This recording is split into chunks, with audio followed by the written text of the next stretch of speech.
11 राजपुत्रांनी राजकन्येला त्यांची कहाणी सांगितली.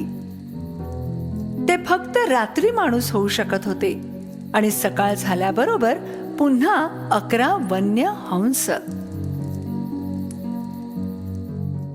आता जवळजवळ सकाळ झालीच होती. त्यांनी तिला स्वतःसोबत नेण्याचा निर्णय घेतला. त्यांनी नारळाची एक टोपली बनवली, त्यात तिला बसवलं आणि जेव्हा ते तयार झाले, सूर्य उगवला आणि पुन्हा एकदा ते वन्य हंस बनले. वन्य हंसांनी टोपली उचलली आणि ते किनाऱ्यावरून उडू लागले.